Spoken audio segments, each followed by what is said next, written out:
Hey guys, welcome back, or welcome if you're new here. My name is Janine. This video is part 2 of my 28-week bump date. So if you haven't checked out part 1, I'm going to go ahead and link it up here. That way you can do that first.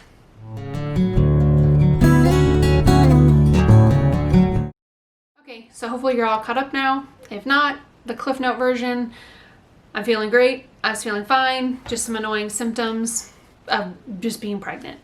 I did mention at the end of my video that I had taken my 1-hour glucose test, and that was on a Wednesday. And by Friday, I still hadn't heard back about my results. So I emailed my doctor and was like, hey, is no news good news, or what's going on? And so the nurse responded back saying that I did fail slightly. They wanted to see a number below 140, and mine came back at 153. So they are having me do the 3-hour glucose test, which she seems to think that I'm not going to have any problem passing, because for the 1-hour test, they only had me fast for 2 hours. I should say fast for 2 hours. I basically ate breakfast, and then 2 hours later, I took my glucose test. So she thinks that I should have no problem with the fasting with the 3 hours. Because I went and looked it up. I was just curious. I had at my company in October of 2019, we had a wellness screening, and part of that was a fasting glucose test. My normal fasting glucose is 65. So, okay, I know that has nothing to do with it. It's all about the placentas. Whether I get gestational diabetes has nothing to do with what I eat or anything I'm doing. It's all about what the placentas are doing. So I can't really control it. But I would just find it really interesting that if I'm normally a really low fasting glucose, that it would be that much higher. So hopefully next week my 3-hour goes good. So then on Thursday morning, I had my cervical link check with the MFM office. And this is where things took a slight turn for the worst. The sonographer is really great. I've mentioned it in previous videos where she does a scan of the babies even though she doesn't have to. So I did get to see them. They're both doing great. Baby boy is sitting in the exact same position, breech, butt down in my cervix. And little miss has decided, instead of being transverse, so instead of laying like flat across, she's now moved all the way to the right, and she's just up against basically my wall, and she's also breech, and she's kind of folded almost like a taco. She's kind of folded in half. It's I don't know how she's comfortable. Then she goes to do the cervical link check, and I knew as soon as it was on the screen that something was wrong, just because her demeanor had changed. And I've had enough issues with my cervix to know I knew something wasn't right. So she took a couple measurements, took some more measurements, and then let me know that when she measures straight across, my cervix was only measuring 1.4, and when she goes from, it follows the curve, so like up and down, it was 1.6. So anything below 2.5 is worrisome. It could mean that you're heading towards preterm labor, especially since my cervix has shortened 2 centimeters in 2 weeks. So she left the room, went and talked to the MFM on duty, and they decided to send me down to labor and delivery for some additional monitoring. They had one of the assistants grab a wheelchair and take me down. And so at first I'm starting to feel emotional, because I was trying to remember the last time I was in a wheelchair, and it might have been when I had my tonsils out. I don't even know, but it doesn't matter. It's been a long time since I've been in a wheelchair.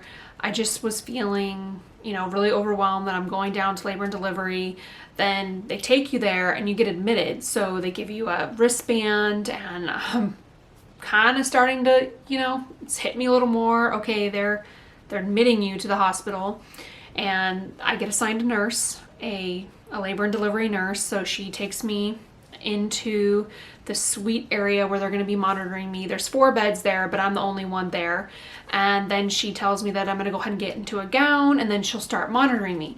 And that's when I first started losing it, and I started crying. And of course I'm wearing a mask, so she didn't see that I was just going to start crying because I'm wearing a mask. And I hadn't even called Kevin, so that's why I told her. I was like, I'm just feeling very overwhelmed. I haven't called my husband.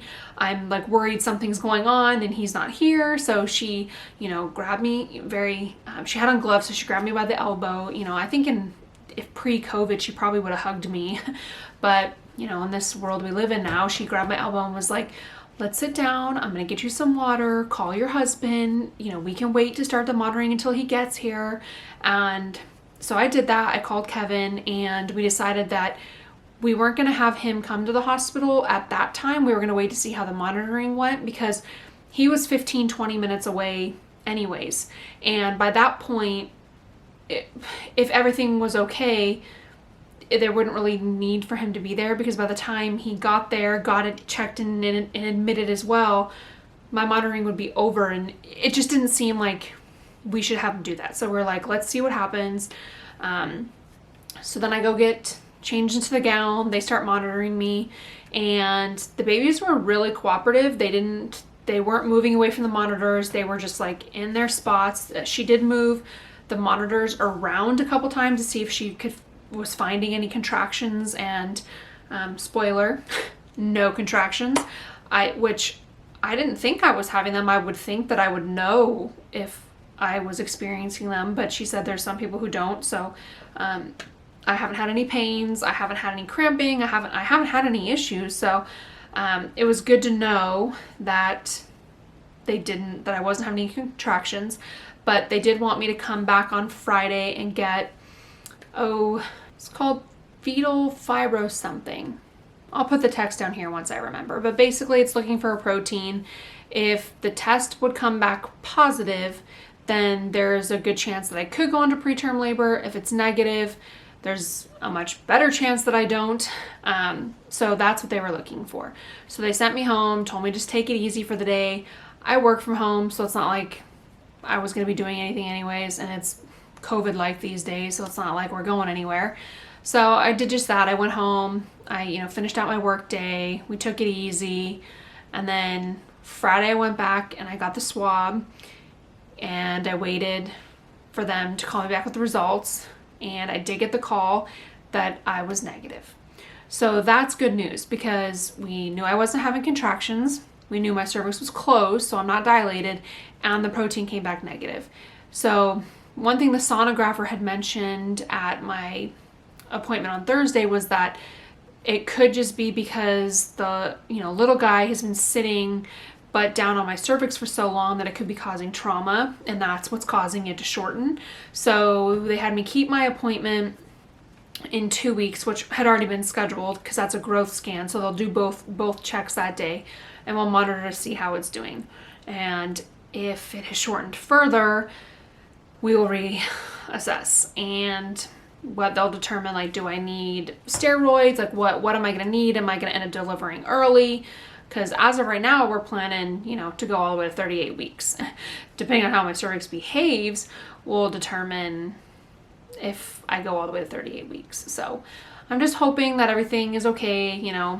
Like I said, we just took it easy this whole weekend. This week I will start doing my nightly walks again, because I'm not on bed rest, so I don't want to not be active at all, because then that's just not going to be good for my mental health, because as it is, I'm an extrovert. I'm stuck inside because of COVID. I'm working from home. I don't have interaction with many people outside of my husband, so I need to be able to get out and get fresh air. So that's kind of where we are right now. And it's only a week and a half now until my next appointment, but it just still seems really far away, because I just want to know that they're okay.